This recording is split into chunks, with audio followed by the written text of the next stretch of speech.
Hey, what's up, people? Welcome to the Artist Exchange Media Hub. This is a special edition of the show where we have one-on-one conversations with various individuals. This one we was actually the first one we've done in a long time, but we have Mr. Alan Gray with us today, and we are on episode number 4 of our series together, and we've been speaking about issues that affect or are focused on men of color, and Yeah. we are giving our perspectives on various topics. We've done 3 shows so far. You can go to the Artist Exchange page on YouTube, the Artist Exchange Media Hub page on YouTube, and be able to pick those up.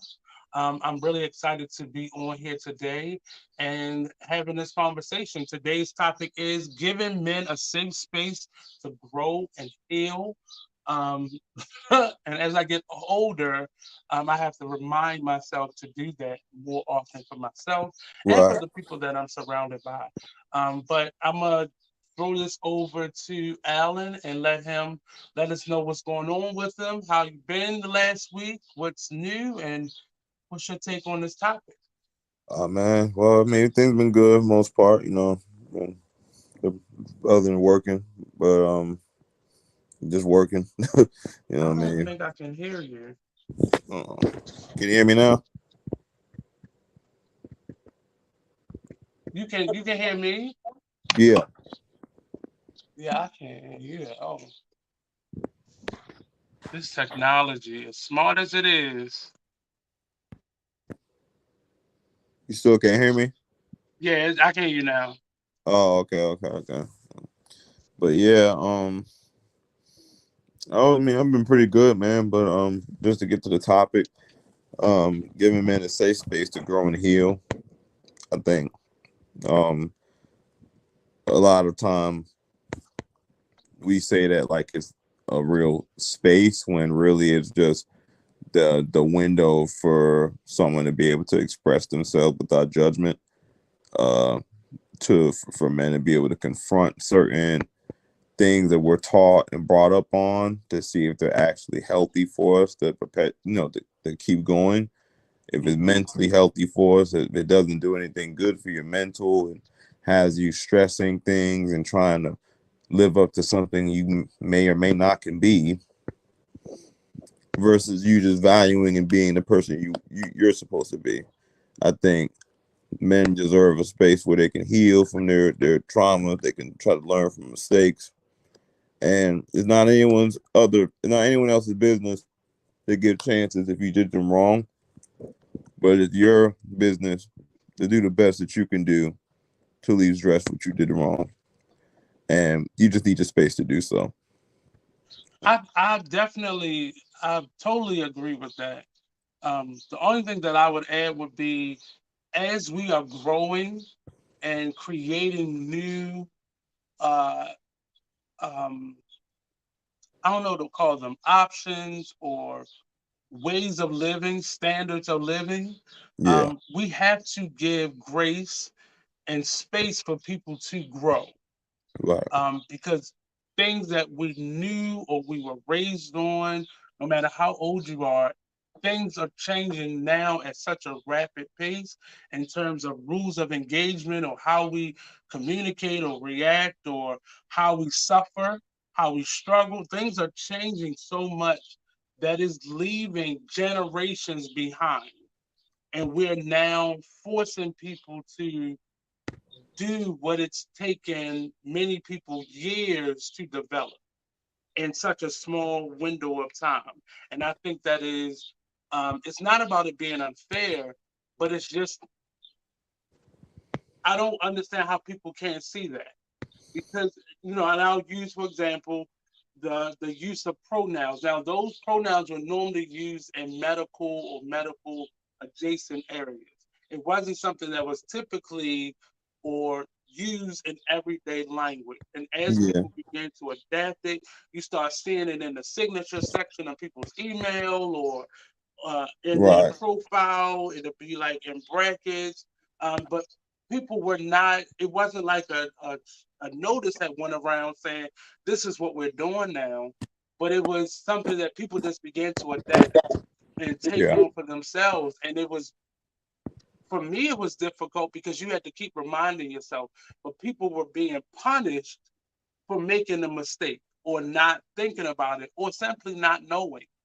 Um, and I think we need to really um, figure out how to grow and move forward and put us all in the the classroom in terms of learning what's coming up or what's new or it should how be a are we longer adjusting process, to things. basically. Like, Say it it should again. be, it should be a longer process. That's just from Right, not. not tomorrow. Yeah, like no, I mean, I think that's the weird thing about society in general. That's really what a weirdness is, because a lot of these guys are discovering a certain thing, even if they may have knew they were wrong back then, it was accepted behavior. So it wasn't until like maybe decades later that certain people are now being called out for what they did wrong, which rightfully so, you deserve to be.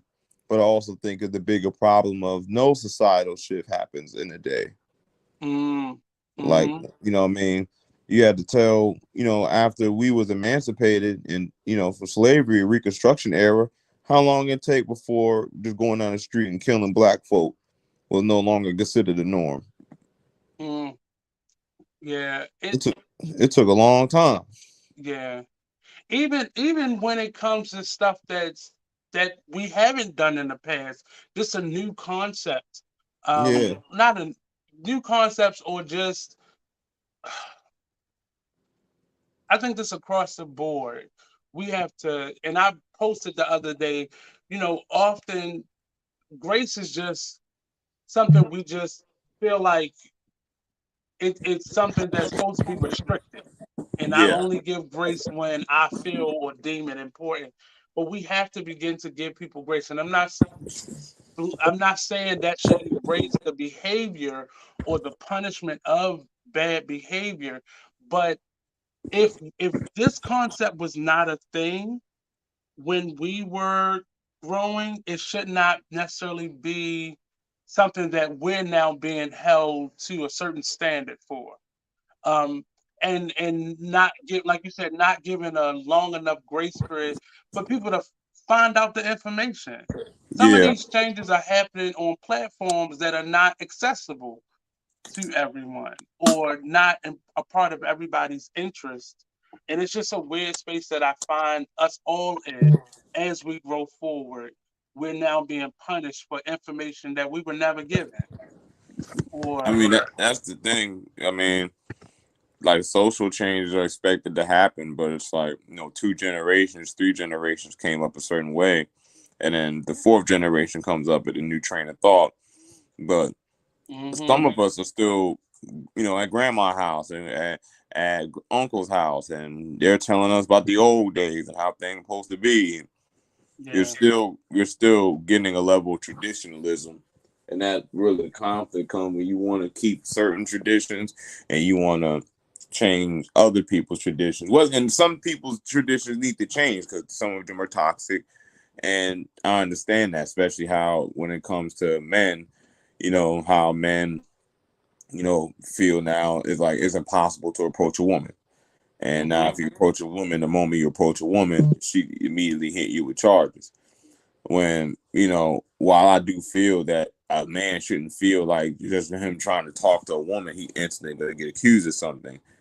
It's like we also got to realize the reality that some men weren't just taking no for an answer, and it was a pattern of violence against women to a point that somebody had to say something.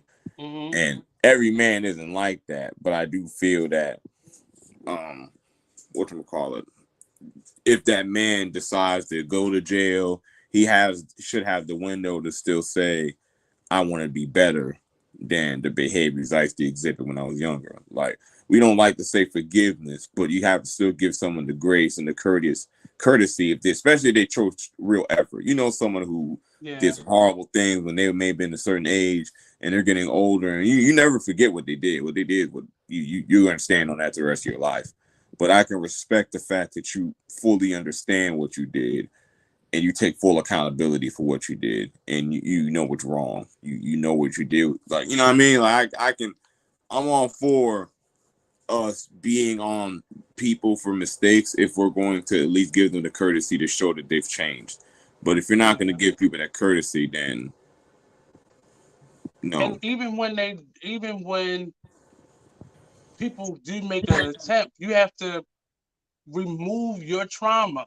Like I can understand if the person that you are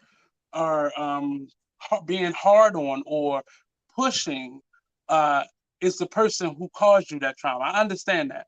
But Yeah. when we're just looking at people in general, like just to go through just to go through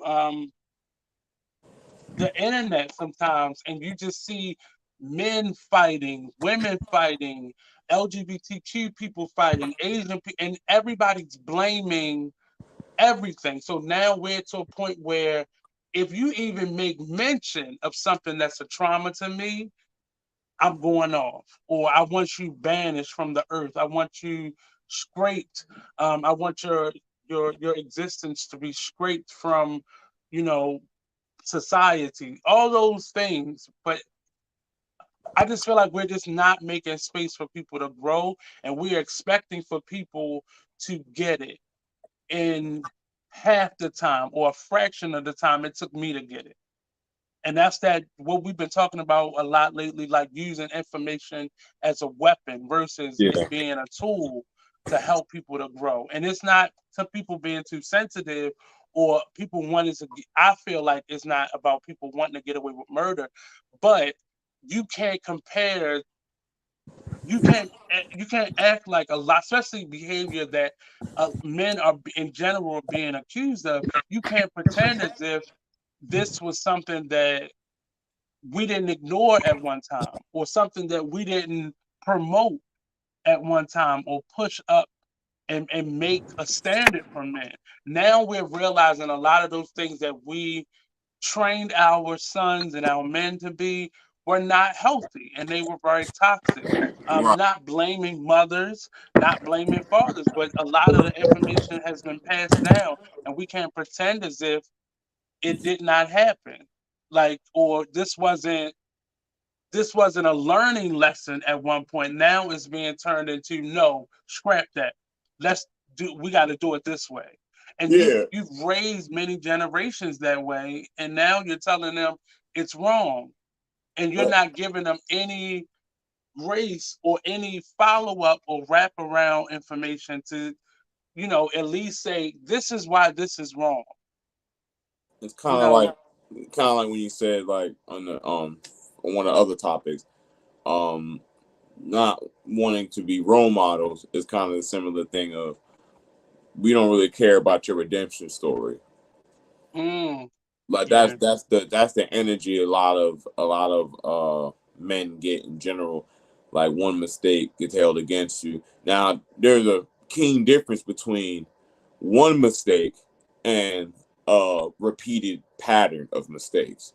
Hmm. Then at that point, it's not about us not giving you a chance, big dog. You keep wilding. You gotta chill out. But Right. there's people like, like with Michael Vick. He made one decision with dogs, and to this day, he's never he is like he can't live it down. Or you made one decision where you sold drugs one time, you got out of jail, and you ain't never did that again. But for the rest of your Hmm. life, that one decision is constant hit. Like, at what point do I get to say I made a mistake? I did right by the people I did a mistake for. I'm trying to be a better person. When do they get their credit? And not and go pushing that even further, not even just the credit, but when are you going to accept your part in the community aspect of it? Yeah. We're now really zoning in on domestic violence. But how many times have you been out in the streets and walked past it? Or been over at a friend's gathering and saw a friend of yours get slapped or be a victim of domestic violence, and you said to yourself, I'm staying out of that. That's You not know, my business. Yeah.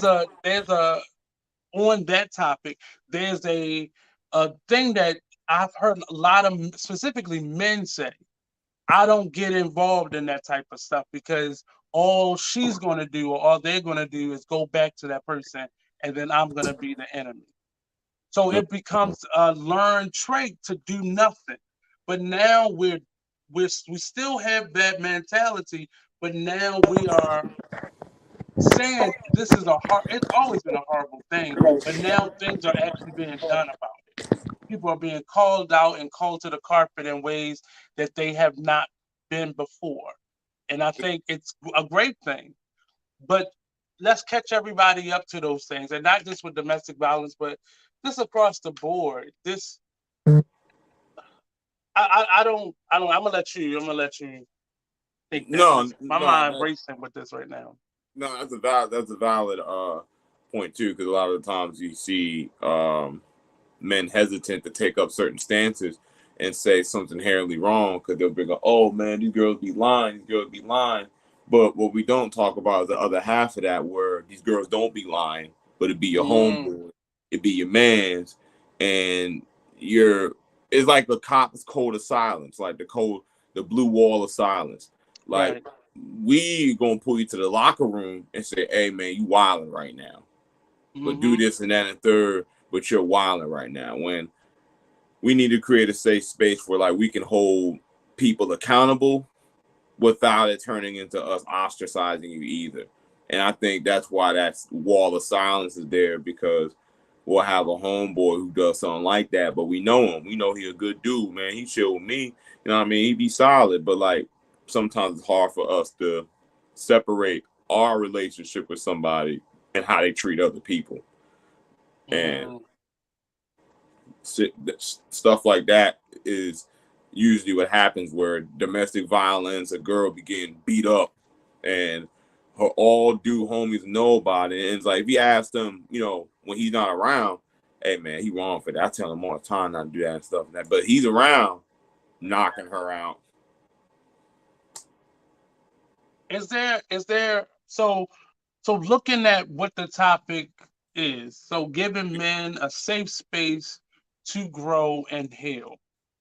How how do you think we can do that living in the world we're in today and still have effective communication with us men in terms of us growing and learning better, learning how to communicate better, learning how, because we can't just keep blaming men, black men specifically, for all the problems that we have in our black community.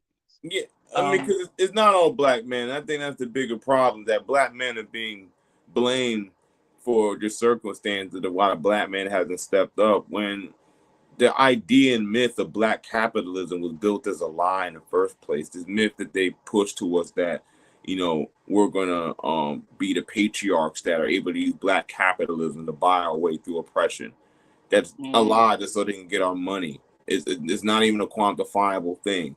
Like, when in reality, what's going to get us through oppression is us rethinking our political strategy. A lot of it's politics and us pooling our resources and working as a community.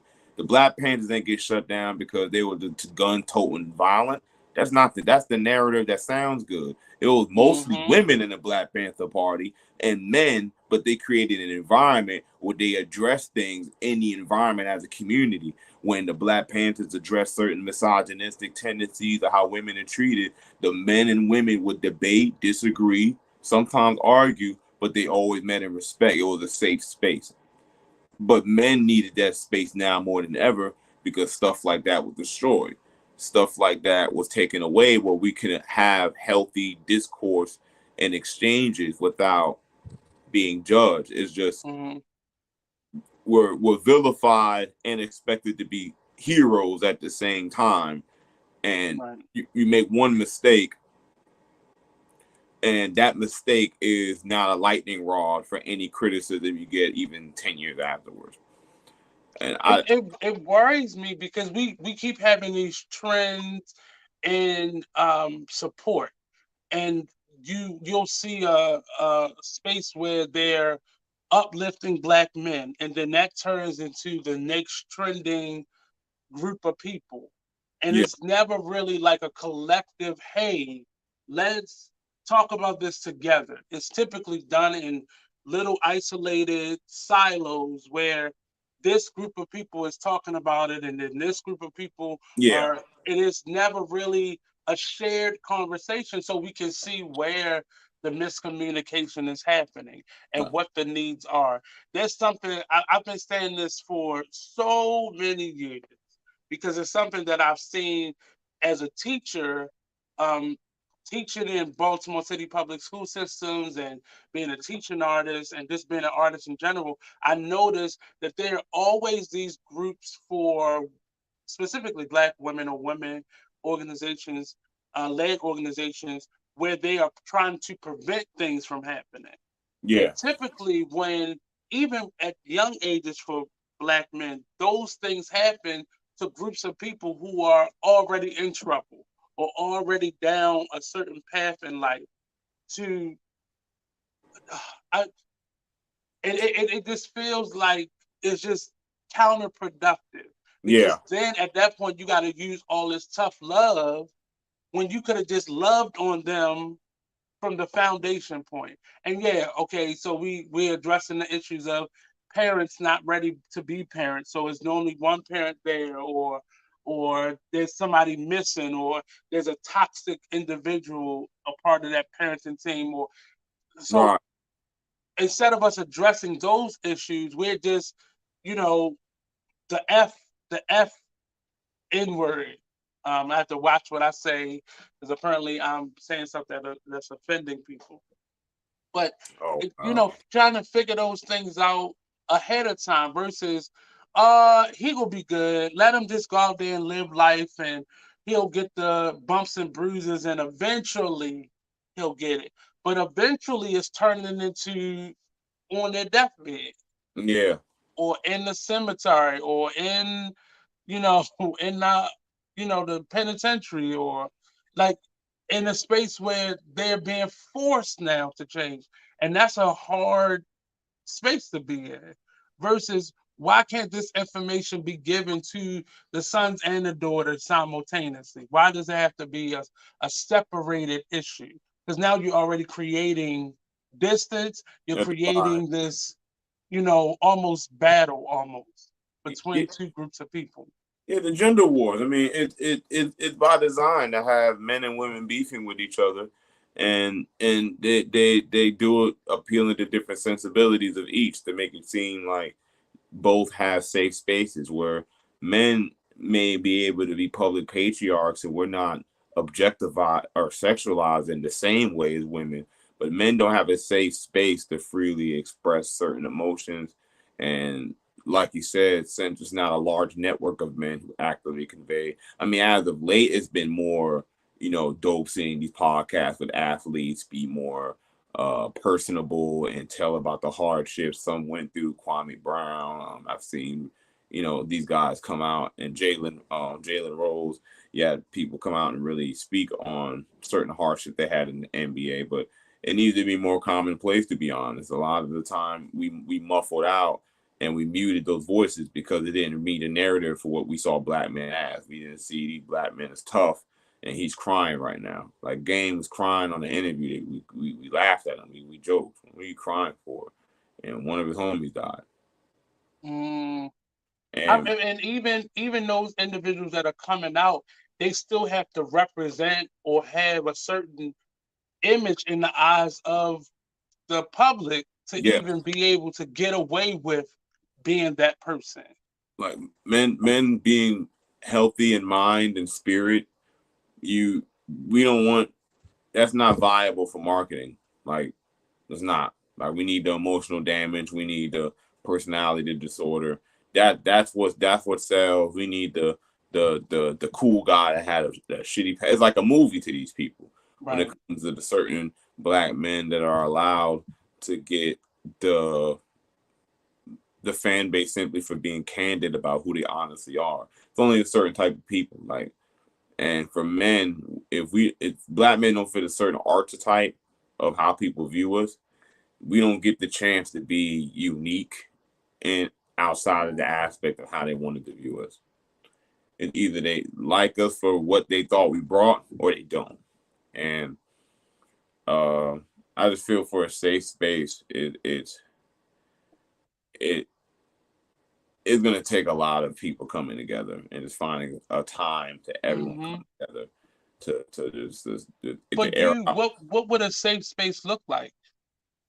Um, well, again, I say a safe space isn't technically a physical location. It's more so a meeting place. It could be on a Zoom call. It could be on the metaverse, anywhere.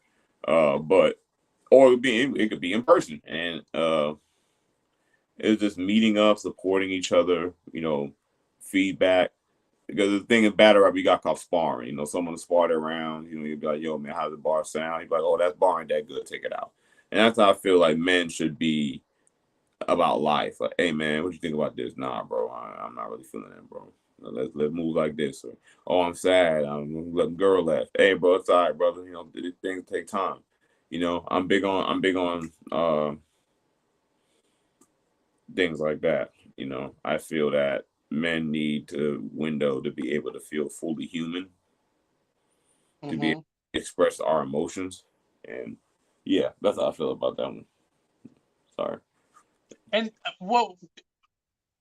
what is interesting to me, I don't think it's just about emotions.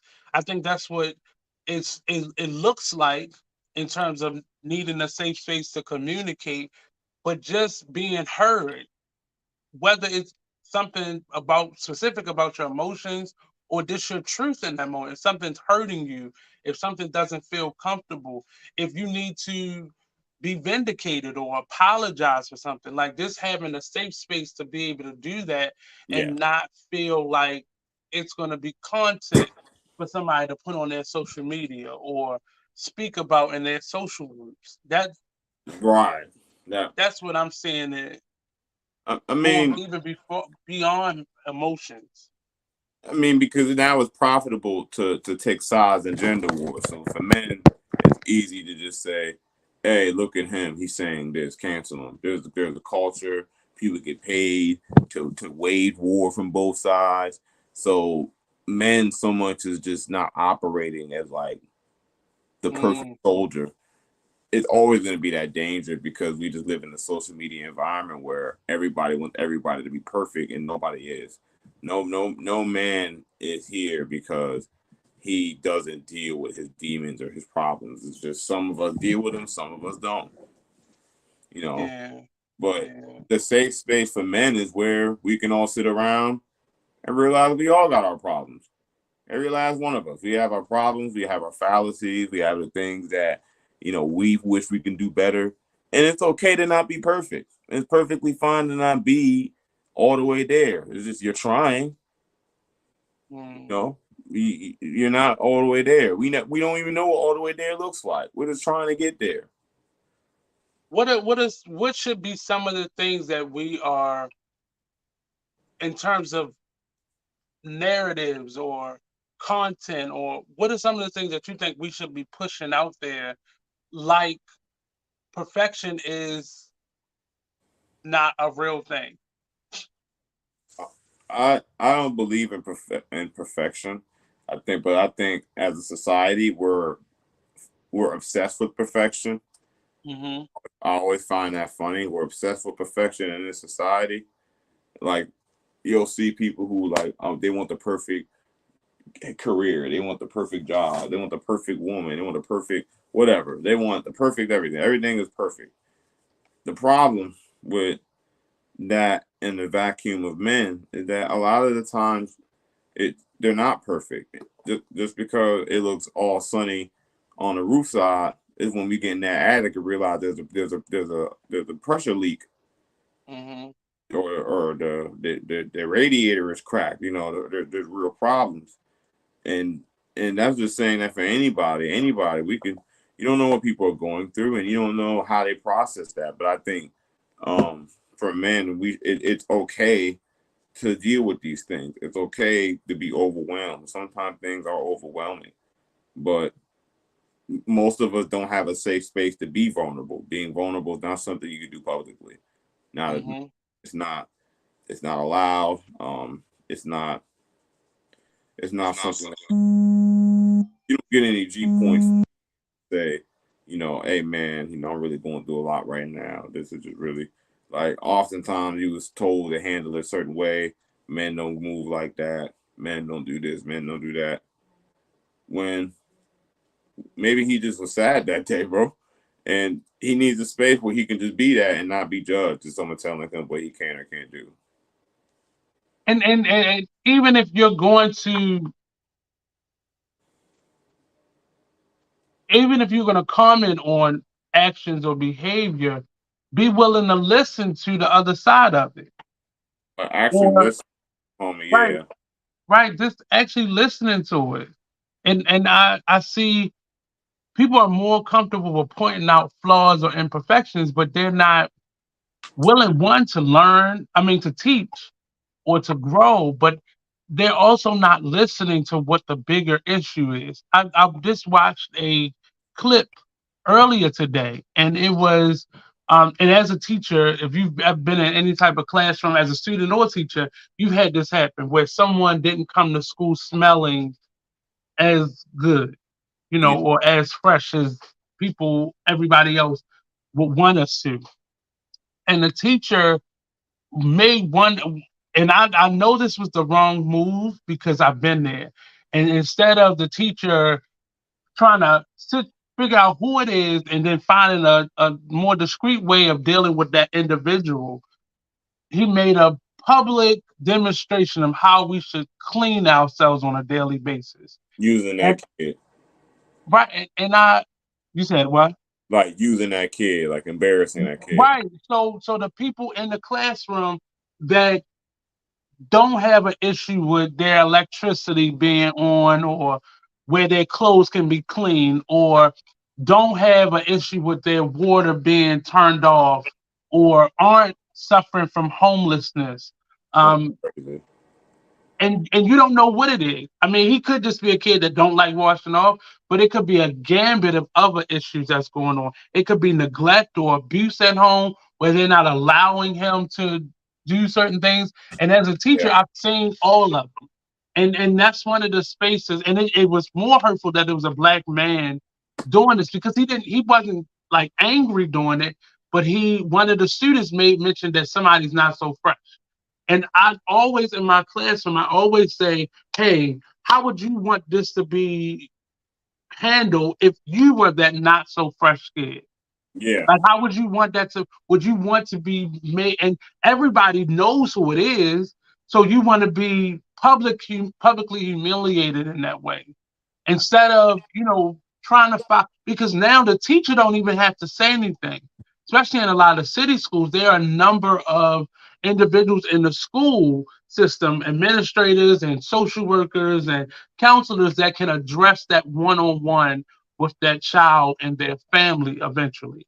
So you don't even have to do those things anymore the way we used to do them.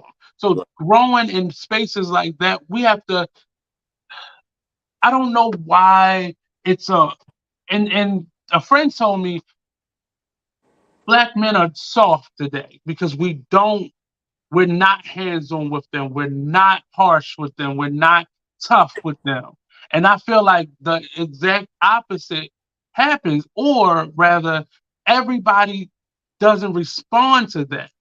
Yeah. It just doesn't, like some people will tune you out, some people you will make them angry, some people will see that as love. But if you can't see the love in it, or you can't embarrassing me, and then if that same teacher would have went to that child after doing that, is asking them what's wrong, now that child is totally tuned out from you. They're totally disconnected to you because you just embarrassed me. You could have handled that differently. And I just feel like specifically for black men, we have to figure out another way because what we're doing is not piling us up in a jail is not working because that's now turned into a sweet spot. Like I can do that on my head, Well, or I mean, these guys are finding, even in jail, some of these guys are finding peace and understanding in jail. But they're in jail. yeah, You know what I mean? Like, oh man, I'm coming, I'm finding myself and I can move accordingly. And man, that's all fire, bro. But you're doing yeah, it 5. Mm, Like mm. you're sitting down. Some people, some dudes doing man time. Like they're doing big boy numbers. And they're because if you look at social media now, you'll see some of them. Now they have some jails are allowing them to have phones, and some people are just getting them. And you see them living in there in a way that is totally like, how have you? I understand you finding peace because it's not. What can you do? You're in there, but when they Right. leave and then come back, leave and then come back, and you're seeing that they are um it's almost like that's a happier space in there than it is out here. I mean, they're around a bunch of like-minded people who Hmm. it's hard for someone to judge you sitting in the same cell with you. Hmm. Yeah. Yeah. Like you may Yeah. be, you may be addicted to drugs. You may be part of this thing or that thing, or do this and do that, but you're all in jail. And there's only so much I can say about you. Yeah.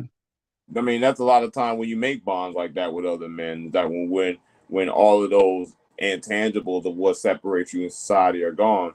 Like you made Hmm. friends with some people, y'all both was broke or y'all both struggled to win through this because y'all could relate. You knew then there wasn't a hierarchy or someone that's gonna look down on me or someone that expects me to be to a certain standard.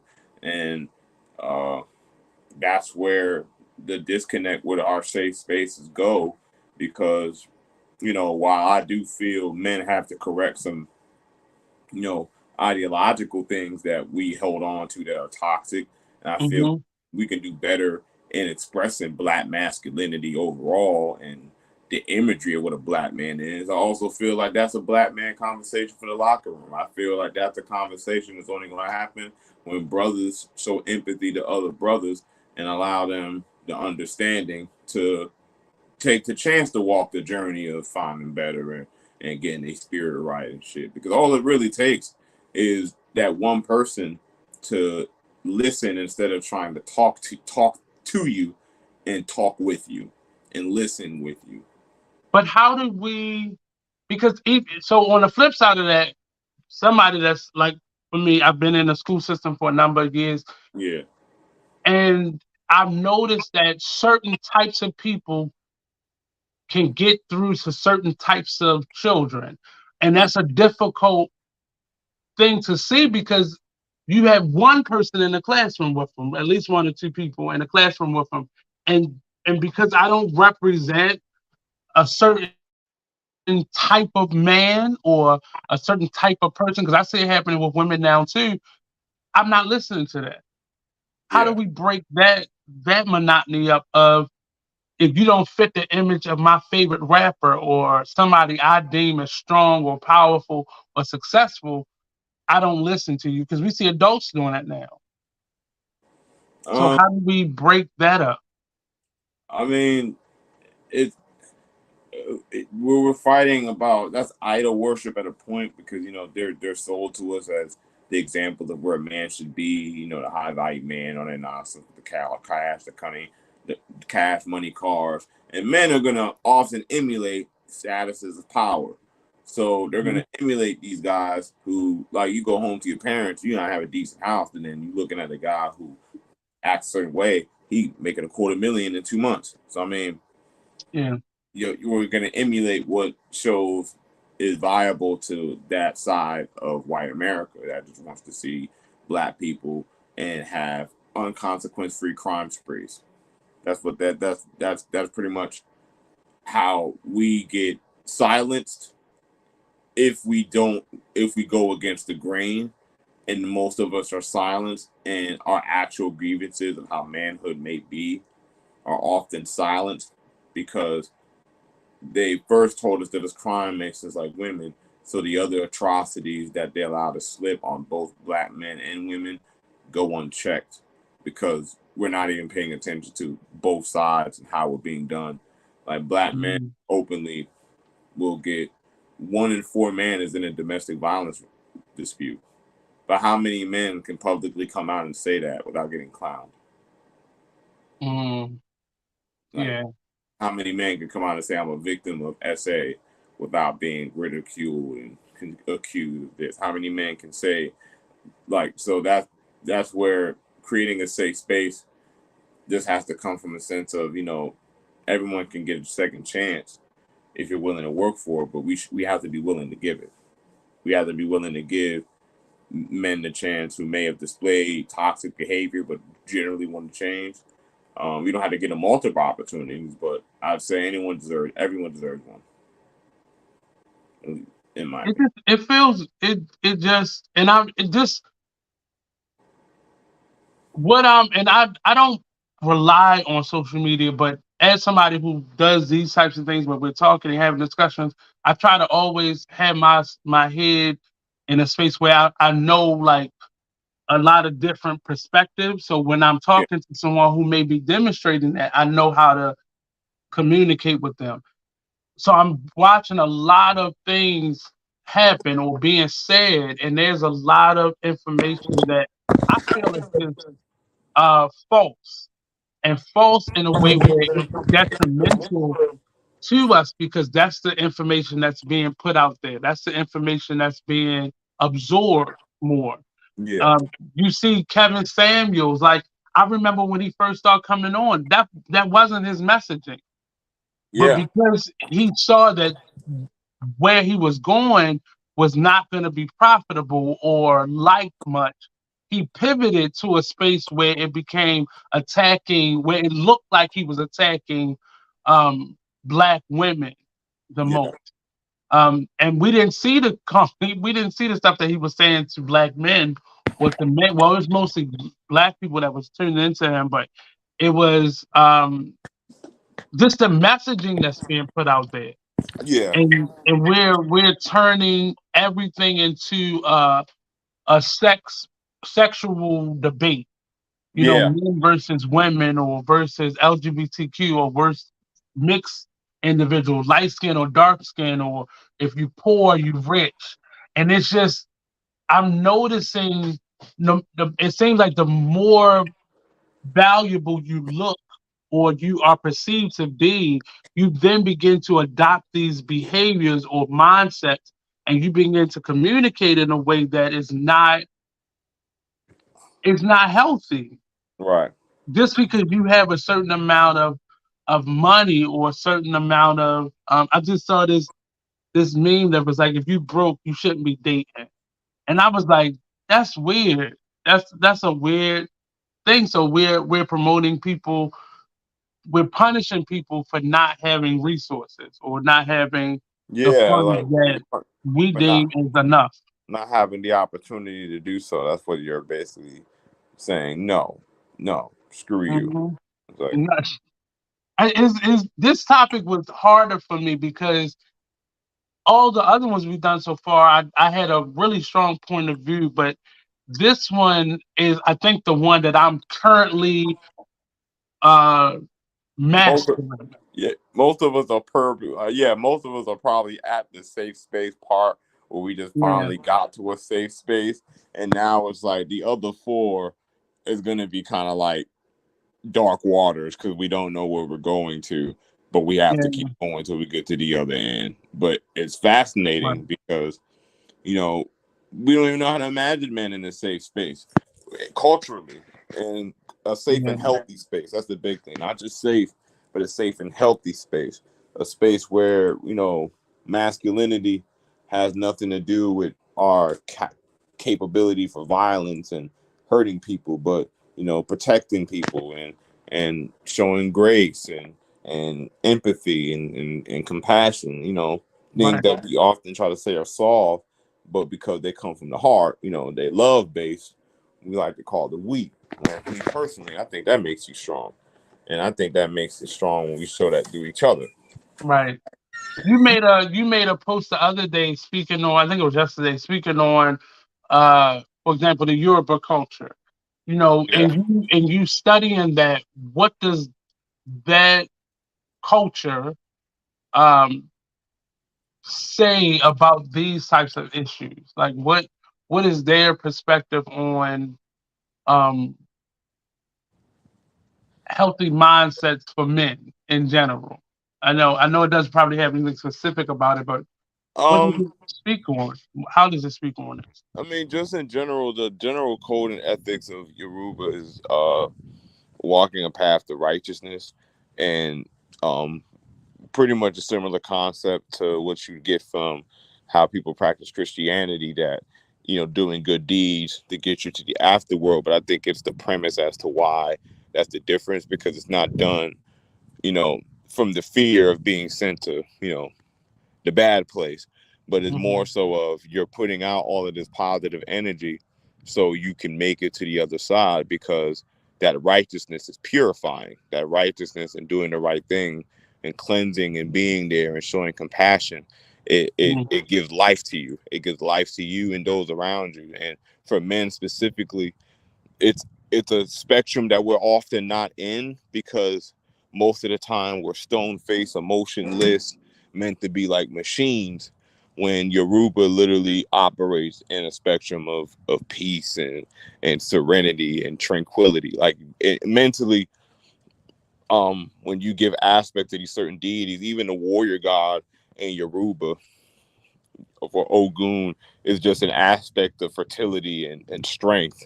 And what I mean, Shango is crafting and iron. These masculine terms were just for creation, not for destruction and warmongering.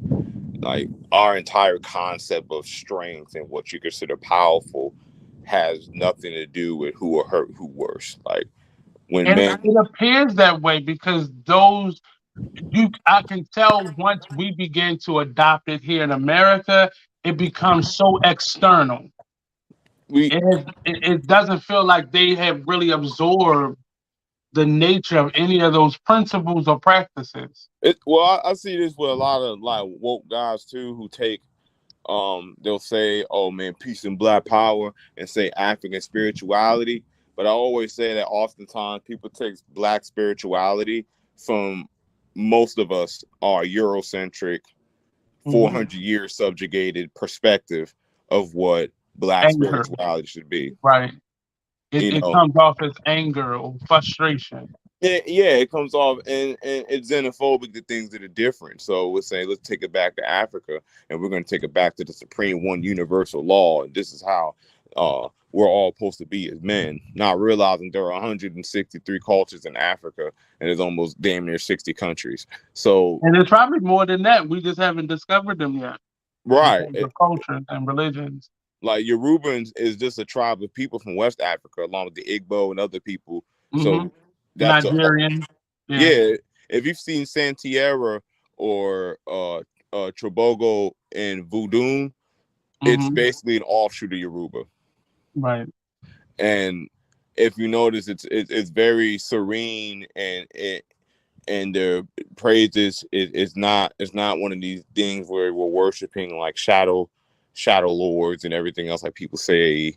And when they try to demonize African faith, it's not that in the slightest. We're not sacrificing animals, and it's none of that. It's none of that shit. In fact, you have some Yoruba that is actually a lot more similar to Christianity. Hmm. Yoda. Well, that's. I mean, I not to cut you off, but that's how if you I study history in terms of theater and art, and if you understand it, a lot of those traditions, if not all of them, stem from our African traditions and kind of adopted certain aspects of it, which once you play that telephone game of religion, it just becomes something totally different once you receive it versus how it was given or how it was taken, or the initial creation of it. But I'm always curious as to how other cultures address this. Not to put American or Black culture at the back of the line, but I'm always curious as to how other people address an issue of just healing in general. And then going through all the things that Black people in general have gone through in this country, where we are right now, it is such an angry and hostile space with each other. We don't know how to communicate hurt or emotion or feelings or Right. clarity even to each other. And I mean, a lot of it's hard for us too because over here, African spirituality been demonized to us too. Yeah, So I mean, yeah. oftentimes we're gonna take it like, oh, they worship these other things, but most people are religious, especially like even in certain practices of some people in Yoruba. You'll see someone will do wrong amongst everybody. They'll bring them in a circle and just basically give them like, we love you, we'll talk to you, and we do that now here. Like most slaves that came to the United States are from West Africa. Mhm. So our descendants and the ones, for those who are directly descended, those that are native to America, that's a whole different conversation. But Right. those who specifically came from West Africa, a lot of our culture, we still see that even here in the States, where when we lose somebody, we don't just Mhm. bury them in the ground. We sit around them, we sing and we Yeah. praise, and it's a celebration of life more than uh, a That. tragedy of death. Right. Right. Or when Right. someone does wrong, like you have a family member does wrong, they always love to show how we're just quick to whoop our kids' asses, but they don't show that it'll be the whole family sitting down with youngin one day talking to them like you wild, and we do come together as a community, and actually statistically we come together as a community more than most, but we like to spin this division that we don't have safe spaces when we don't it's not that we don't have safe spaces to an extent for just black people in general, but for the Mhm. specific parts of our culture, we don't have safe spaces for those Right. nuances. Black Right. men in particular may not have a safe space for black men to vent their frustrations. Black women don't, like, each individual does not have a safe Right. space. When you break it down into the parts, that was something I actually was thinking about for today's show, but I was like, maybe that's going a little too far left. But that understanding the whole, we have those traditions. Yeah, Like one of my favorite traditions in our culture is morbidly enough the funeral celebration, because that was typically in a lot of our families that grew apart was the one time where we all came together. For some yeah, families, that's normally that's the family reunion for many of us. Unfortunately, right. but it really, I understand and appreciate that aspect of the whole. We have those values. Do we use them? Are they in a china cabinet with the special dishes? Yeah, I think that's where they lie at. But when Yeah, we begin to break down, the safe spaces that we have, that because those things are affected by outside sources, yeah, and how we communicate with each other is based off of outside sources. We adapted a lot of things from other people, trying to be greater than or better than. We begin to adapt a lot of the ways other people communicate, how we relate to our men, how we relate to our children, or look at where we're at right now. After you get a certain age, you're not even relevant anymore, and that's not something we, grew up with. You had at least one big mama or you're a right. uncle or grandfather that you had reverence to, but now because those things are dying off, you have a whole generation that has no respect for elders, and not speaking in general, but speaking in general. Like you're irrelevant. Once you've been in the music career for 30 years, you don't have no relevancy anymore unless you have stepped your money game up. That's the only Right, time you have relevance. And even then, it's somebody trying to replace you. that part. So I never looked at it in that way in the parts, but that makes more sense to me, because that is then the problem. Because now everybody is is trying to fight for their space or their voice or their healing, and nobody's doing it together. So we are individuals. So everybody's gonna feel I don't have this safe space to be able to communicate my needs and my wants right now. And that's the irony in that, is that, like you said, we are fighting for a safe space when, again, we're looking for a safe space and fighting. Mm-hmm. Not hey, um, you want your safe space, make Right. your safe space.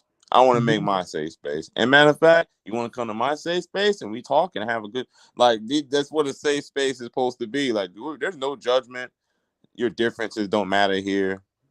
Mhm. We're here to talk and help heal. Like I think the safe spaces have turned into echo chambers where we don't really care to have a bunch of men in the room and really like dissect the things that affect us and bother us.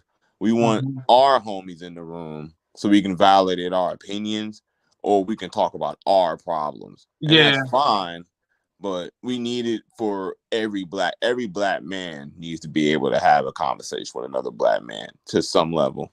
and I just did a project. We did it for a year. We ended it last November.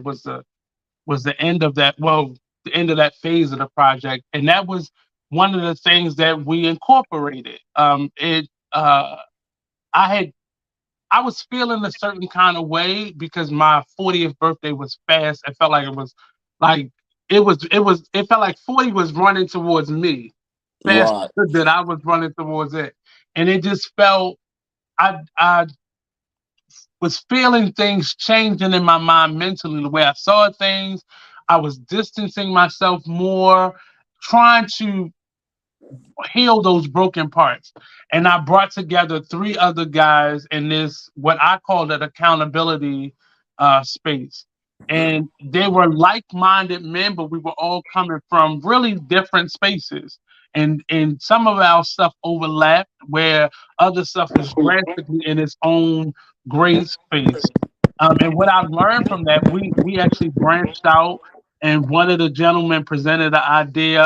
You thought I was him, and we created a whole space out of those communications, how we felt about each other. And there were other subcultures that were included in terms of men included in that. But one of the things that I learned was sometimes just sitting down talking about it creates a safe space all in of itself. A safe space Yeah. isn't necessarily a destination. We created one in the conference room of my where my studio was, but we could have had that conversation anywhere, and now, it's been a minute since we all met, and it feels weird even getting back together because we shared a lot of real stuff. And we didn't Yeah. even scratch the surface. That was the crazy part. Some people dug a little bit deeper, but many of us stayed on the surface just to see, let me see what you let go. Because we've been broken in that way where we shared things and I was the only one pouring out. Nobody else was pouring into that pass around cup. But Right. I saw how it's possible, and I don't want to disrespect and myself or Ellen. We're not trying to say these things don't exist already because they do. There are groups out there that are really pushing for specifically Black men to become whole spaces within Yeah. themselves, Whole and healthy. Yeah. whole and healthy. And there are plenty of people that are doing it right. People are doing it wrong. People are just trying to make a way and just figure it out as they go along. It's across the board. So I'm proof that those places existed. I initiated that with a group of Black men myself. So I know that they exist. Right. But I just need for that to then be translated into, okay, not okay, we need 10 years to get this together. But just giving people the grace and the mercy that you want or that you've received in life, without, it being such a polarizing argument of who deserves and who doesn't deserve it. We all deserve it. I don't care what you've done, you deserve to heal from the things that now is behavior and belief in you. Everybody Right. deserves to heal from that. Everybody deserves. I mean, and that's the wonder of us. What the safe space provides to people is it's a sense of like uh relieving mental pressure. Like these people get to finally vent their confusion for certain things. Like I was telling my man the other day, sometimes man, it helps you really understand something when you can vocalize it. Like I can Hmm. really get my thoughts out and Hmm. I can hear sometimes hearing yourself say something of determine as to whether you really feel that way about it or you just in your Right. feelings. And sometimes Yeah. you need a space Mhm. where, hey, I just want to let out my frustrations, and I don't want to be judged for it. I just want someone to understand, and it takes men to understand. Women, women can understand, general frustrations, but not specific to Right. the experience lived as a male. Whereas another man, due to the experiences that we have from birth, is it easier for us to have a conversation about certain things and certain feelings and inclivities because we Hmm. fellas. That's just the nature of the game. We just need more spaces where, like me, technically, we just created the safe space right here, just to have Right. healthy dialogue about Hmm. different things that we feel either bother us, can have us asking questions. Hmm. Like, but a lot of guys need to be able to do so. A lot, and it's always funny too because oftentimes we're lambasted for being things like emotional or being soft or being that, Right. but what else are we allowed to be? You know what I mean? Like, we're not allowed to be much, so I'd rather us create a space where homie is soft.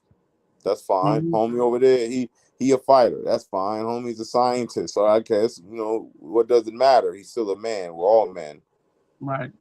And And that what you deem as softness is simply that person being in touch with themselves. And sometimes it does become too much because I've never been able to do it. And once I tap into it, it either becomes an addiction yeah, or I'm transferring what I used to do negatively to now to this. So it may seem like I do it more. I'm definitely one of those people who I didn't know how to cry. Like growing up, um, because that was an embarrassing trait. It wasn't something that was like, get it out, let yourself feel. yeah, I didn't start learning that until I began to move out as an adult and I started adopting more friendships with other artists that were feelers. I was the one in the group where I didn't hug people. We don't do that in my family. We don't hug and kiss each other unless it's a funeral, or something bad has happened to that individual. We don't do all that stuff, and that's the right, women. That's the women in my family that act like that. So the men, I remember growing up with one uncle who liked to kiss everybody. Like when he saw you, he would kiss you, and he was the weirdo in the family. But growing up, I learned that that was affection. He right, never touched any of us inappropriately. None of us felt like it just was weird because we don't do that. That's not right, something that is done. And he was one of the oldest members of our family. So it just, where do we find that? And like this space right now is, like you said, you create a safe space with what you have. It's no magical moment. You don't have to set a date for it. Just reach out to somebody, who right, made, as I was looking through your things, I saw you had a lot of comments or topics that were familiar to me, the things that I was thinking about. And I've had a podcast for over 10 years and I never tried to be that vulnerable before. There were moments, but I would never allow myself to be this vulnerable and speak about stuff that affects me or things I see affecting other people. I wouldn't, yeah. it was strictly about the art, strictly about the work or the business, and I wouldn't let myself get to that space. I mean, I can say that's one of the few things about my podcast is that really a lot of it was really my personal feelings. So a lot of it is, you Hmm. know, me creating a space. And the dope thing is it is a safe space for me because the only people who really ever interact be the homies. So it's like I'm just having a conversation with the fellas, Right. and that's always been one of my favorite things to do when you got a bunch of homies, y'all sit around politicking, y'all talking about this or that and the third. Like that was always fun to me, you know what I mean? Twist up something or play ball for a little second, then come to the crib, doing your thing, but like we just get to chopping fables, like just politicking. That was always the dope thing to do. Like this was funny, or how you felt about this, or what happened in the world, just getting different opinions. That's just combos like fun as heck fun, like to And me. I really have to say, I think I can think about maybe one time in my life when I was younger, where that a glimpse of that was shown to me. But that is something that I am having now, and I've been able to get there with women to a certain degree, but even that's restricted. But with men, I've never been able to relate on that level because often we're all uncomfortable or on some level, or Right. typically it happens when somebody get drunk and they start speaking their drunk mind, and that's when But even everybody around them typically get quiet or just listen, and Yeah. it's not a shared experience. Or we have to get to that intoxicated space to get real. I think that's why so many people smoke weed now because that allows them to get to a space of vulnerability that they can't naturally tap into sober. Yeah. I But mean, some people have that anxiety where they gotta be a little, they gotta be high to be right. able to talk to people. And I think the thing is too, if we didn't put so much emphasis in restricting how somebody can express themselves and be judged about it, most people wouldn't have to. Like, I just embrace my flaws. So if you're gonna judge me for my flaws anyway, I'll probably talk about them before you. So But that's a real thing because sometimes have you ever been in a situation where you've had a similar experience, but you found yourself saying, "Man, this man needs to just let it go," and you haven't dealt with it, but you kind of pushed it so far back that you didn't even connect in that moment. And I'm learning to do that as an adult more. yeah, times where somebody was crying about. I never forget the dude was crying because I think he was talking about how life was so hard. He lived with his pops and he went to college. I mean, his life was actually pretty awesome. Like his dad he'd take him to Germany and stuff like that. Like he had a good life. He was mad because basically his dad, they'd be stressing him. Cause mind you, I was 19. He was about 25, 26. In his dad house, he didn't have a job about 10 years. Like his dad wanted him to get a job, and he just was like crying about it one day, like, "Yo, it's so hard." And it's like, bro, I wish that was my issue, but on one Right. hand, too, I knew I had no right to judge you on what Yeah. affects you and what you know what I mean, what makes life hard for you because I haven't lived in your shoes. And that's I feel that a lot for celebrities, because it's almost like they're not allowed to complain because they have a certain amount of influence or money. But Yeah. everybody, because his dad may have given him everything, but not what he needed. And Not, we sometimes overlook that. Like I'm a person, you can take this back because I don't want it because I would have appreciated your time more or the love from you.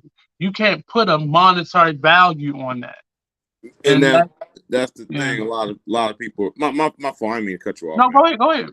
I mean, a lot of people don't don't get that too. They want to put a dollar sign onto human compassion. So Yeah, like, oh, I took you out and I bought you this and I helped you with that. I helped you with this. I would have much rather you have been support emotionally, yeah, genuine support. Like when I gave money to people and I handed you bread because I knew you needed it. I did that because I needed it. You'll never hear that from me again. You'll yeah, never hear me. You will fall out tomorrow. You'll never hear me throw that in your face. You'll yeah. never hear me say that to nobody because I did that because I genuinely cared. But I, the I flip side of that is people are not getting that type of love, and that's becoming more rare than popular. yeah, and because it has nothing to do with likes and clout and followers. Like you don't Hmm. get followers for doing things purely because of genuine. Or you're Nothing. filming yourself doing it. Like you're filming yourself doing a good deed. So that Like meant it was something that you plan to do. Not not something in the goodness of your heart that you would just right. decide to say, "Oh, hey, I want to help somebody out." You like, "Hey, man, I gotta get some followers on TikTok. I'm about to get Hmm. $1,000, but with my monetization, I'm gonna make that $1,000 right back." Right. Right. And those are the types of things that I'm having right now struggles with. Not personally, but in seeing because I it's just like that's my pet peeve is people who feed the homeless and record themselves feeding the homeless. Yeah, Like, that's a fact. would you want your one of your weakest spots televised? Like, is that something you would want? And I know, people who, like you said, it's gonna help my whatever I got going on over here up, but does it help that person? Because now people see that person, and nobody, things on the internet last forever. I don't care how many times you erase it. Somebody Right. screenshot it, somebody shared it, or somebody downloaded it, and now that is, that person life on display unfairly. But it really does. I don't know how to. All the other conversations I had a a really vivid point of view on it, and this one is still um Because the safe space hard. really it's so open ended because the Yeah, safe space is anywhere like but it's anywhere but it's hard because most men aren't comfortable to talk to another man about the vulnerability just yeah. on the general bro tip. So that's where the issue comes in that a lot of us don't have safe spaces because you got either men who are backbiting men to talk to women, you got men Hmm. who are using this information to throw in your face because they really don't mess with you, but they'll hear you talk about all your personal beefs and problems Yeah. and who you like. You know how the game go. And Hmm. at a point, you know, a lot of us are gonna shut down. A lot of us are gonna say, you know what, I ain't doing it. I ain't dealing Yeah. with it. And all we can do, which is the sad part, is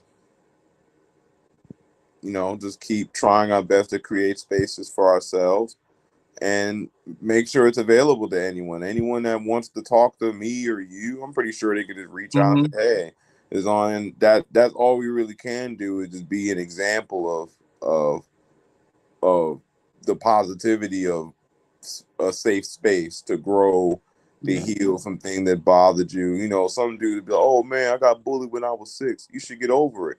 But how can he get over it if he's never allowed to talk about it? Yeah. Or deal with it.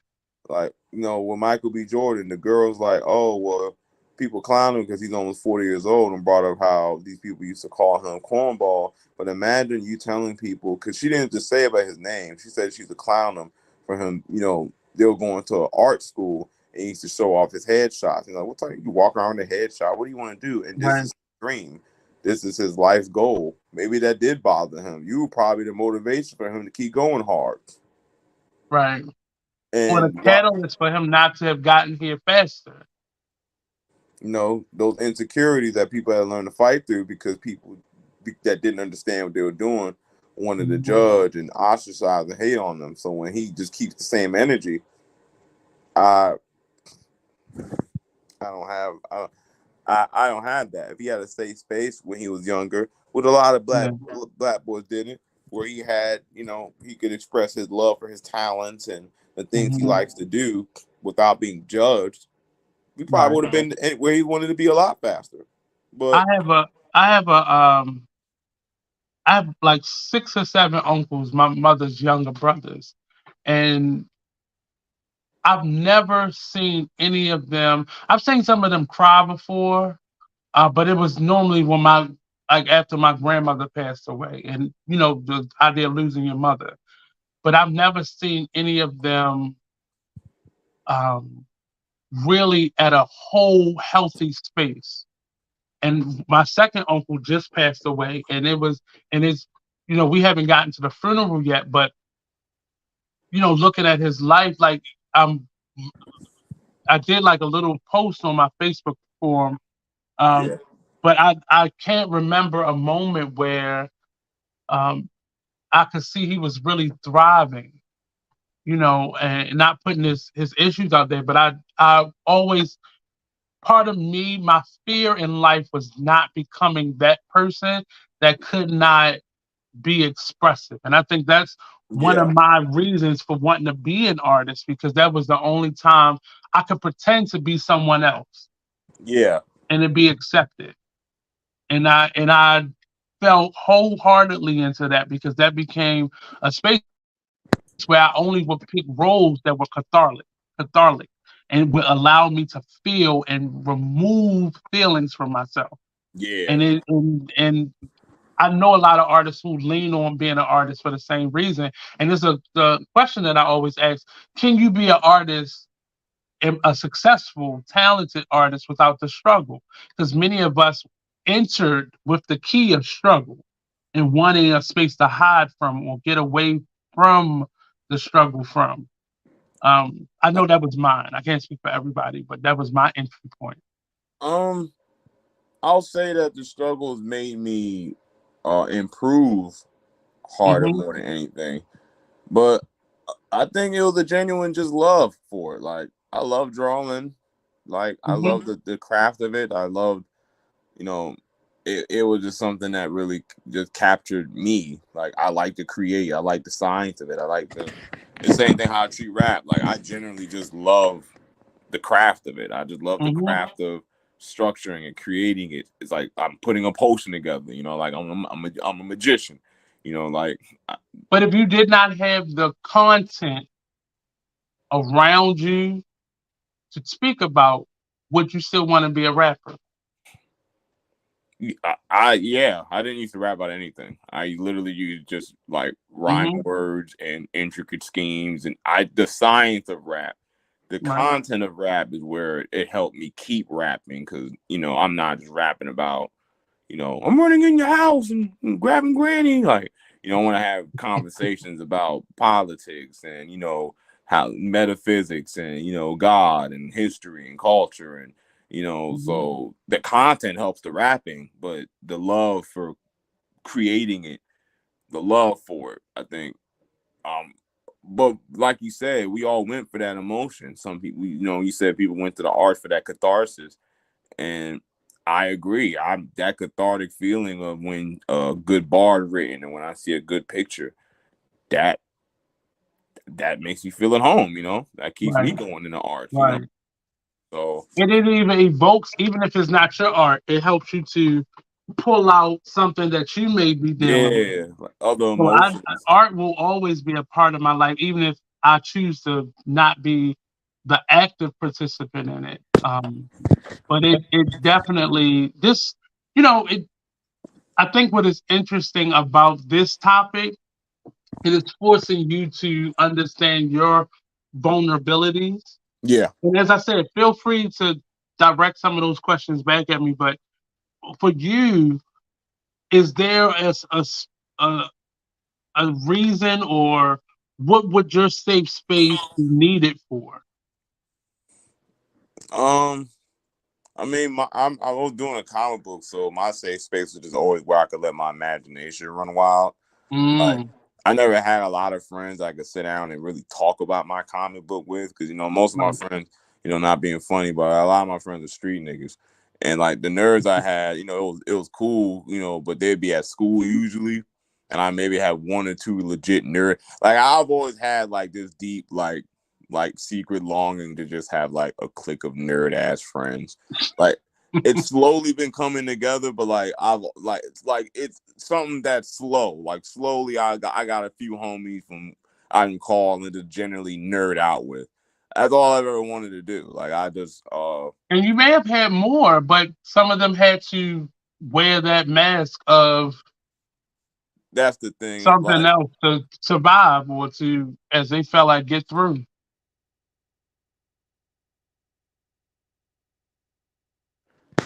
yeah, yeah. No, someone's calling me. My fault. You know, But it just happens that way can I answer sometimes. this? Can I answer this Yeah. real quick and talk back in? Go ahead, go ahead. Oh, okay. It really is.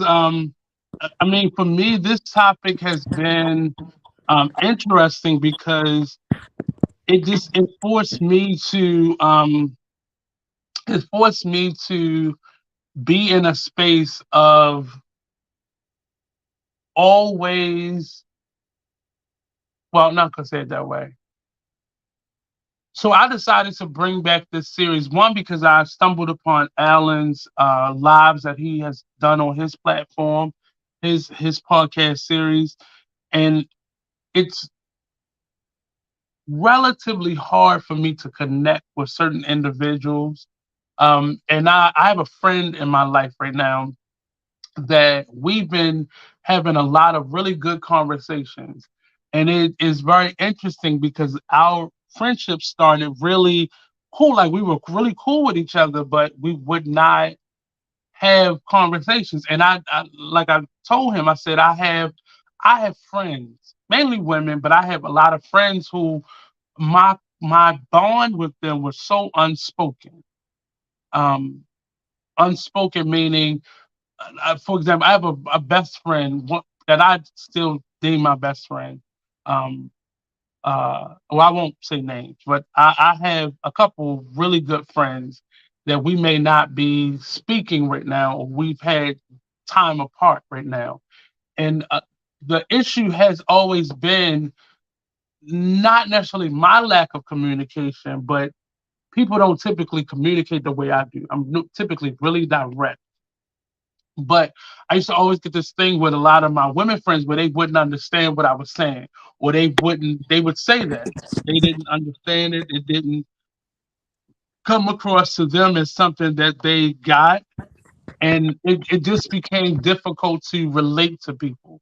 And I'm reaching out to individuals in the space that I'm in right now that I don't necessarily feel like me and Alan are similar in any way, but I heard how he was talking. I heard how, like you said, your secret obsession was having a group of like nerds to just geek out with and just Right. relate to like that. And I feel that because I've had male friends, but we've always been distant from each other. And I think the love is there, but it is typically hard to relate to other black men. And I always have admired uh, people that I know who have these tight male group friends. And I'm starting to get that now. And I've been getting that like in my mid to late 30s now. But I've always wanted those types of friendships where we talked about more than sports or, you know, just the hot topic issues or, you know, You got whatever we were working on together.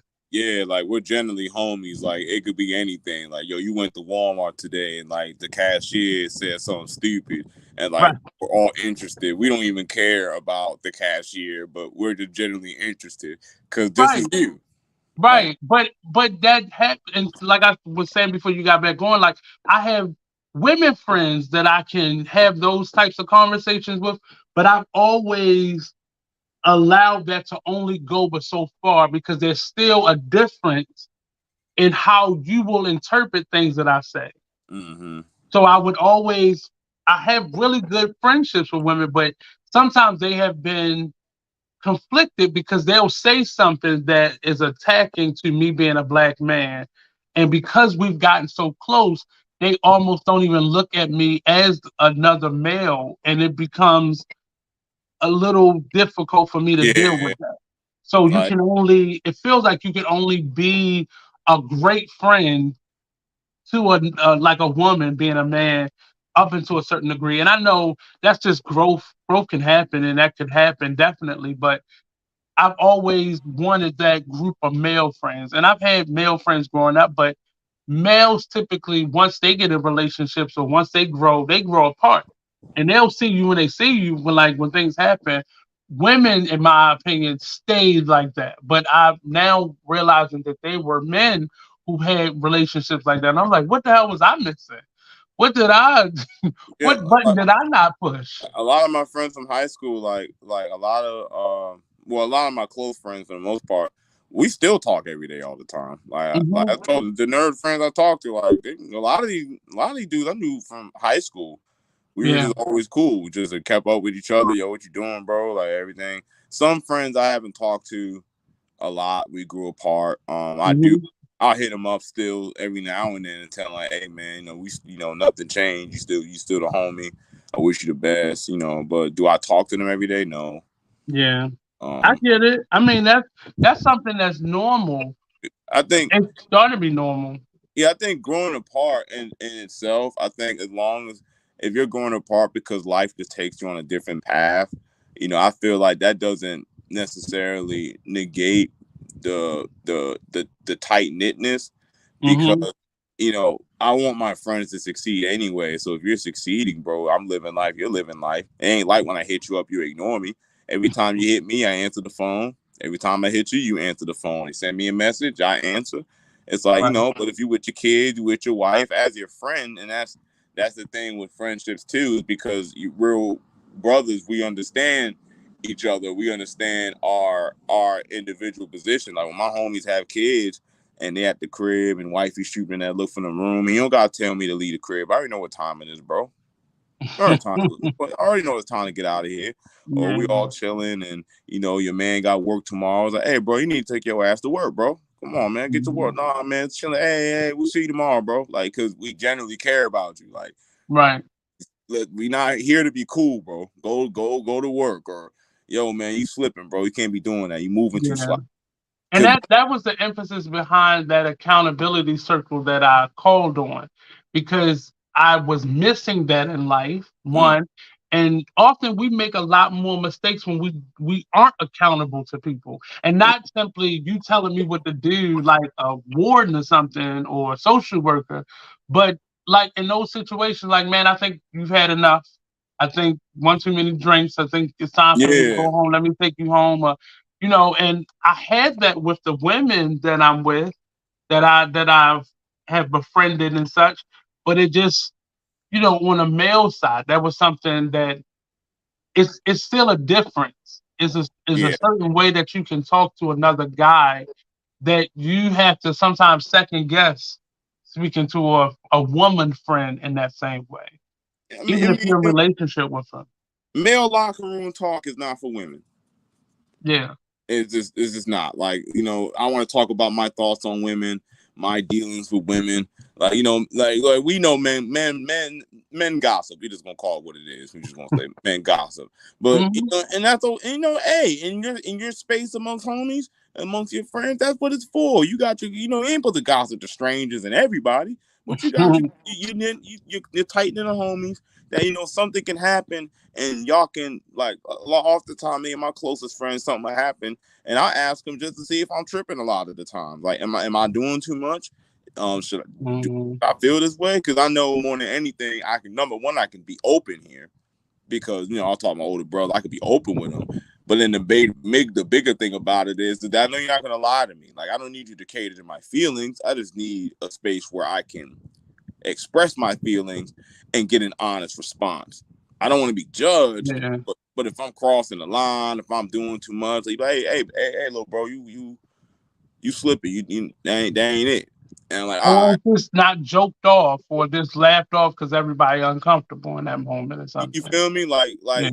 I think one of our friends in battle rap friends say he's going through something. He said, I got a lot on my mind. I ain't want to bother y'all. And we all told him, like, bro, respectfully, bro, if you're going through something, bro, go through that, bro. We ain't gonna tell you to just get over it. Take your time. We're here, Hmm. bro. We're here. Like, we ain't here to get in your business, but this is a healthy space, bro. Like, don't feel because Right. you're going through something that, oh, you're weak, and man, the hell with that, bro. You're dealing with something, your emotions ain't there. Deal with that, and not to give ourselves a pat on the back. It's just general concern. He was going through a lot of shit, and Right. just as friends, we're like, bro, like, we're here, bro. Like, don't do nothing crazy. If you gotta lash out, like, call us on the phone, bro. Like, vent. But you sometimes have to say that, and you have to repeatedly say that to individuals, not to, like you say, be nosy. But that's why we have so many people venting on social media. And I think I'm just one of those people where people feel comfortable on a bus stop or on a Yeah. MARC train or on a flight, like just revealing everything to me. That's why that happens, because we don't have enough safe spaces that are really safe spaces, and people not just being nosy or judgmental or yeah, man, that's crazy. You good, like laughing it off. And that's why we have so many people going to strangers or having other outlets to be able to get that out. And the people who, say somebody commits suicide, you're like, man, they didn't share. I wouldn't have known. Well, look at the space you keep. Look at the openness that you have with people. That's why we don't have those spaces. And some people are hesitant to that as well because they've been taken advantage of. Hmm.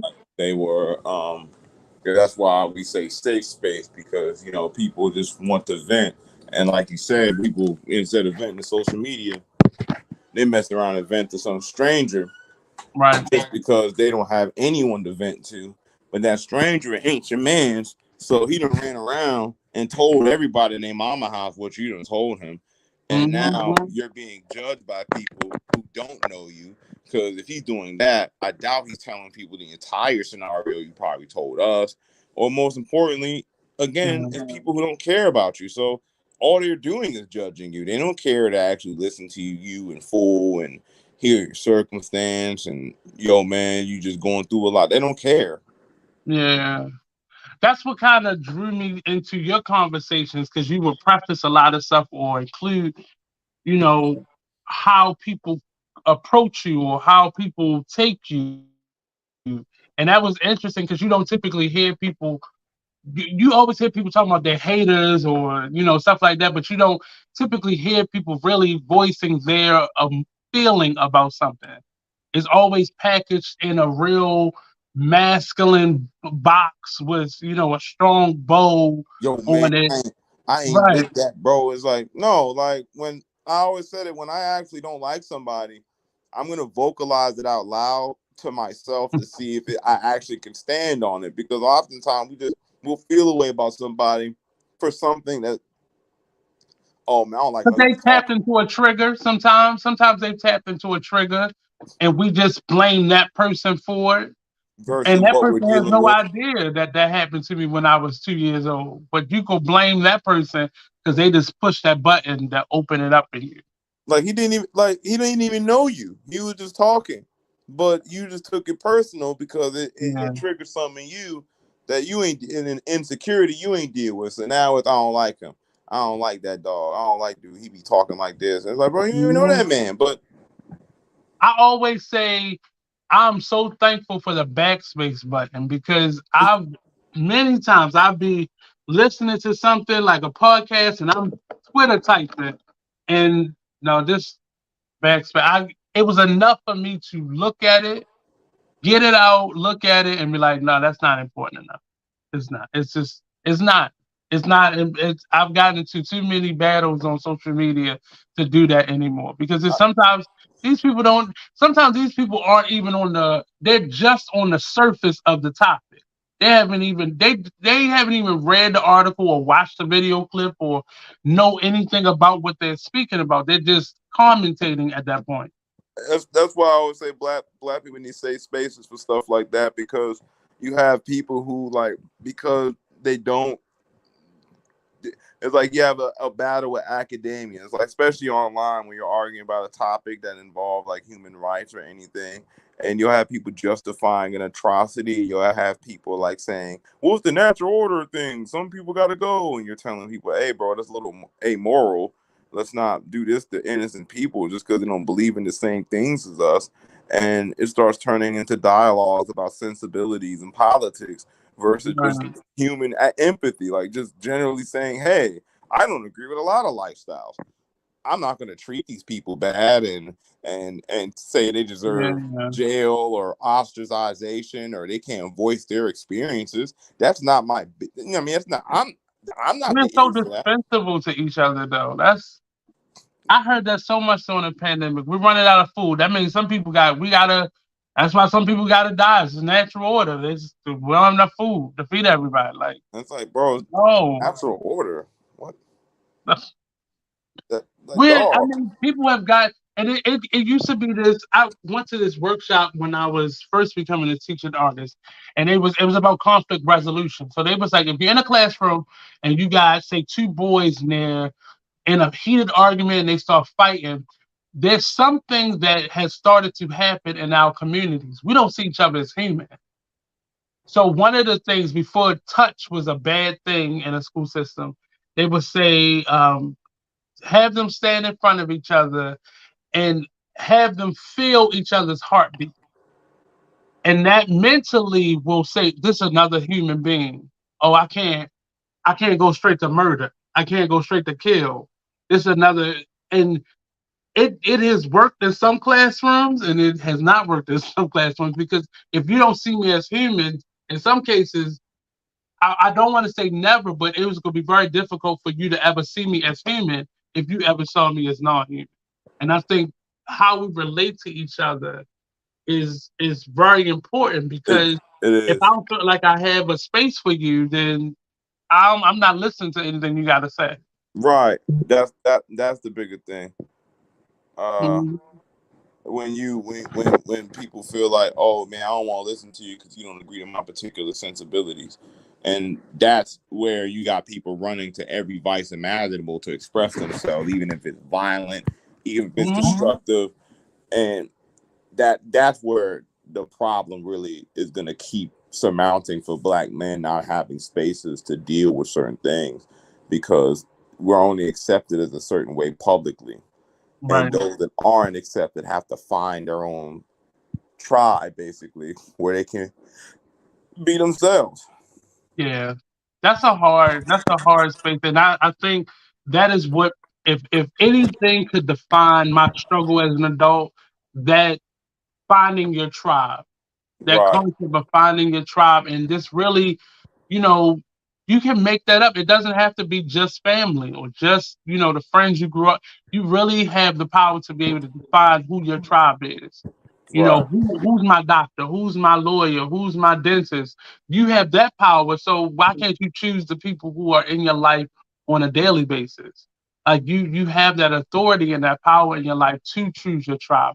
And I think many of us, especially black men, need to really refocus our energy and really define who those people should be, naturally to be, and not just because they all big hitters and they right, all got a billion in the bank, but people who really add value to your life. Everybody gonna be imperfect. No, perfection is a delusion, right, but it is you really have to surround yourself with people who not only have your best interest or have your back, but people who require the same in return from you. Like they're forcing you to grow in that way as well. So you're giving and receiving of it. And I'm just tired of the days of the no homo or right. Paul. I'm tired of that generation that we've grown into. Of policing ourselves and how we should speak. And it's Hmm. like, bro, like you know what that man meant, big dog. Like you're trying to make everything he's saying, and a lot of that has to do with the fact that we're so overly critical of what makes a man and what doesn't make a man. That those Right. men that don't want to play into those games are Hmm. instantly now having to find spaces just so they can speak freely amongst each other.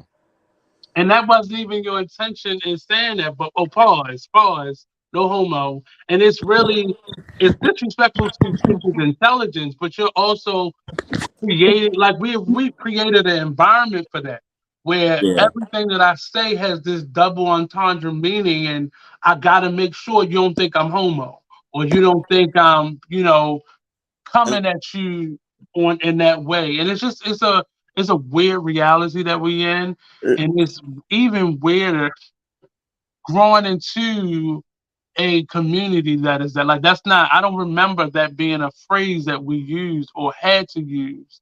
I You mean, know. you had these guys who were just so who push that type of narrative on Mhm. us by all this, that, and third. But most of the people who do that, are dealing with their own demons.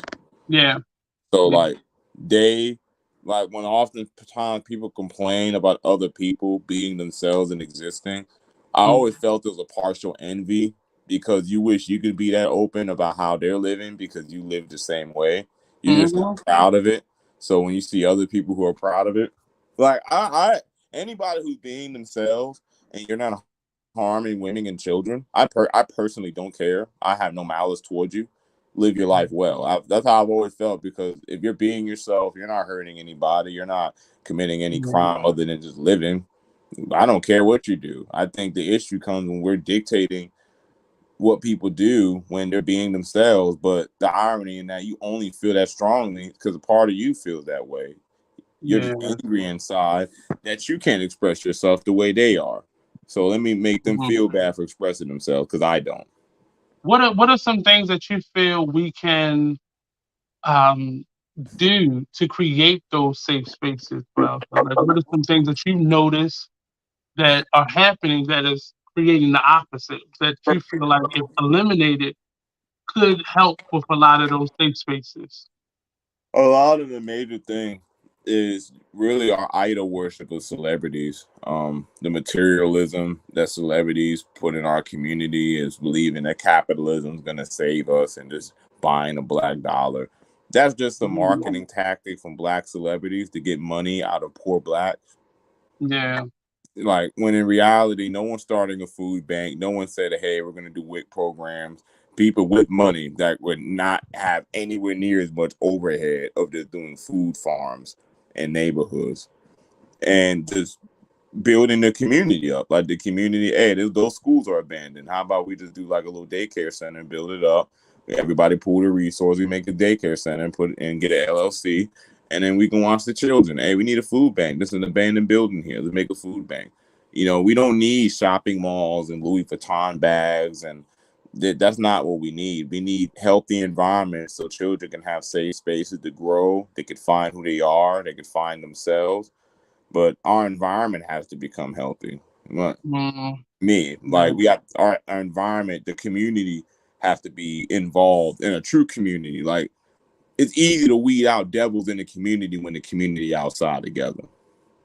When Hmm. everybody in the house, we oh man, I didn't know he was doing that. Of course you didn't, because y'all don't be outside. But I bet you would have been outside every day, that food plant, getting them crops together. Or y'all to peep somebody being weird. This dude act crazy with this little girl, or this dude talks crazy to this person, or he's bullying that person. We all outside. But I think that's even an excuse still because you see it, but we've gotten so accustomed to not or ignoring it.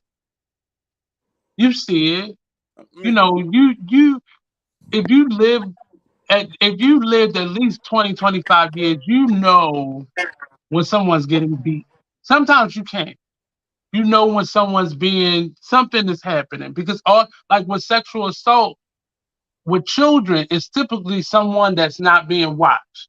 That's who typically it will be a victim of it. Somebody who somebody feels isn't being monitored. right. And so I think it's been a cop out that I'm just I'm in my own world and I understand that, but you know something going on. But it's always this thing is I hope they work that out. I hope they fix that. I hope they That's the primary thing too. With why it keep happening is because a lot of the time when the victim wants to come and vent about it, hmm the first thing we like, man, you did this before, and it's like they may not be able to process how to leave just yet, and they're vocalizing it to people who hmm inherently don't even care to hear this because it's the third time they're hearing it. And hmm just telling somebody to leave isn't really you hearing them. Like they want to vent their frustrations, their sadness, their sense of powerlessness. They want to let that be known, and it's hard to do that because we really don't care about victims. hmm That's the real reality. We really don't. Like we care publicly. Like, oh man, that's wrong. But we don't really want to like talk to you. hmm We don't really want to. We don't really care. Like we care. Because in the Yeah. back of their mind, you saying, well, they asked for it, or Yes. what did you do to keep No. this going? But it really does depend on where you are in your life and how you are functioning and how you are gathering information and then utilizing it. But as we're closing out today, I definitely want to, you know, if you have any other questions or comments, Alan. I do got one for you. Hmm. About safe spaces. How do you personally feel? What do you feel would be the best way to start creating far more safe? I really think safe space is the way for safe dialogue, like where we can freely have discourse amongst each other, Hmm. and people generally can be comfortable talking amongst each other without it being spilled out or you judge. You feel me? Like, Hmm. what do you think could be something that would help with that? Well, the example that I gave with the accountability group, reach out and just try it. You know, the group became 4 men, but it was a list of over 25 when I first thought about the idea. And I had to go through and I would have a random phone call with people and like, hey, what's going on with you? And just see where they are and see if they're receptive. Um, but I would say the best bet is start where you are. Don't Right. try to reach beyond. I know I've reached out to you and didn't have a direct connection to you, but the idea of finding somebody that's within your reach. And Right. sometimes that is just communicating. Hey, how you doing? Would you like to do this series with me? And you were very receptive to that. And I've had people who were very receptive, but it was like, well, they had to make sure they were getting something out of it. Versus, let's just see where this goes and see what happens or see what comes from it. But again, just start with your own circle sometimes. Sometimes you don't trust going online. I've done it long enough to know how to gauge and how Yeah. to do my research before I send a message. Yeah. But it definitely start with the people you know, your coworkers, or if you have a creative outlet, those group of people, or your Yeah. neighbors, or it's somebody that you can feel comfortable talking to. And if you don't, now it's time you need to do your research. Start a conversation with someone. Because often it's us not reaching out. It's not always people not understanding that we having a problem because most of us do a really good job of hiding what's wrong. So how would somebody know something wrong? And then often when you meet somebody, you're like, oh man, I had the same thing. I didn't have my dad growing up or da da da. And a lot of my strong connections were built with people who I had commonalities with or I work with. I'm in the theater world. It's very easy to communicate in that way. But I would say, Right. easy enough. Start with one or two people or one person. You don't have to have a group therapy session. Start with one person. Call that friend you haven't talked to in a while that y'all had a cool relationship. Y'all just grew into adults and maybe drifted apart. But it didn't mean y'all had beef or anything. But just start with who you know.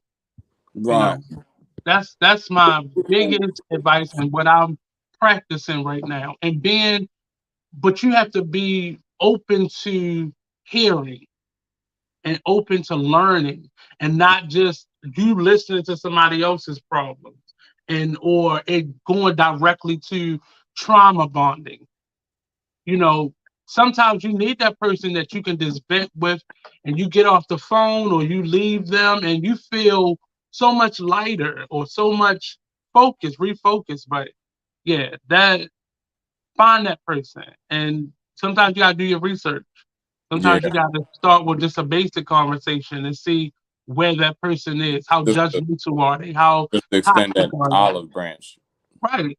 And they don't have to know you researching them, but just like for therapists, you get to interview your therapist. The consultation that they give you, that's also your moment to see who they are. Yeah. And do the same thing with your friends, do the same thing with family. When you go on an interview for a job, you are supposed to be asking questions as well. It's not just them interviewing you. Like, do you want to be in that space? But Right. yeah, don't be afraid of the interview process when you're looking for that accountability partner or friend or anything. Just do your research.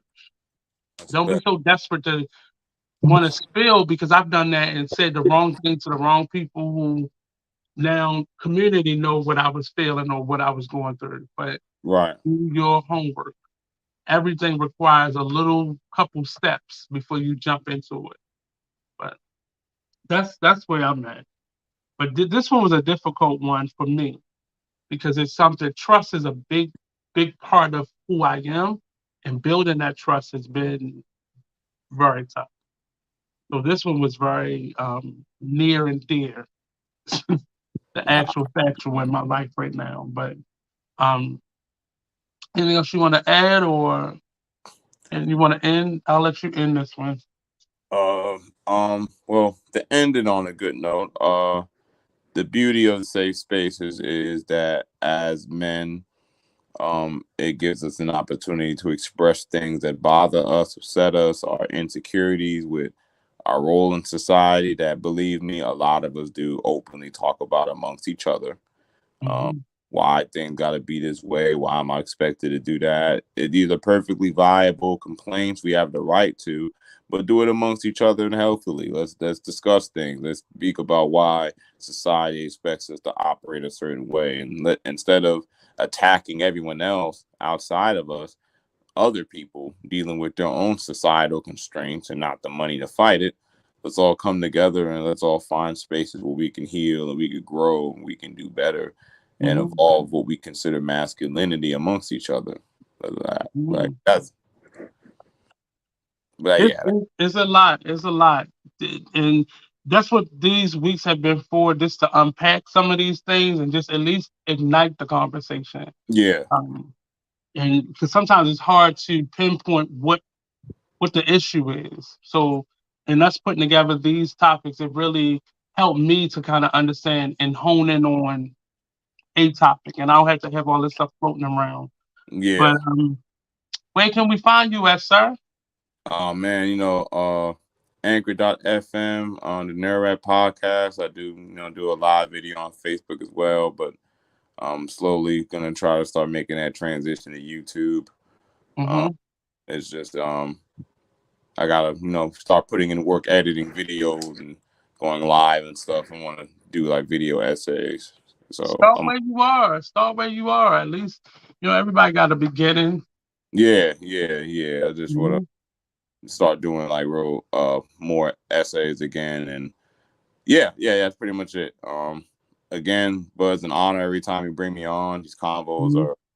are generally very healthy. Mm-hmm. And I appreciate you extending your hand. I picked the IMC podcast as well. Like I'm in Mm-hmm. content being created here. Like I'm you a, work. I definitely want you. Once you have some time, I'm gonna have you come in on one of these, and because that's an interesting dynamic with the with Kay and Black Roses. So we always have interesting conversations on that day. That's a bet. That's a bet. Uh, but next week we're talking about. So it's supposed to be Black politics, but I'm gonna add a slash to that and say religion. So Black politics and religion. So let's Ooh. see how that bomb explodes in that conversation. Because I Uh, think in today's world you can't have one without the other. Like they're similar issues now, or they're overlapping issues rather. oh, So that's gonna let's get dark next week. say it again. It's gonna get dark next week. I already tell you now. It's gonna get I'm dark ready. next I hear your podcast, so I'm ready for it. I've week. aligned myself. That's why I added religion to it because we need to shake this monotony of issues up a little bit. Bet. Yeah, I know how to throw in a monkey wrench every now and again. You gotta keep him on his toes. Yeah, right. Oh man, that's So next week, our fifth week is Black politics and religion, and let's see how but let's see if Alan comes back for week number 6. That's just that's just let's just see. But this has been the Artist Exchange Media Hub with Alan. Let us know where they can find you at though. Like, what's your podcast name and yeah.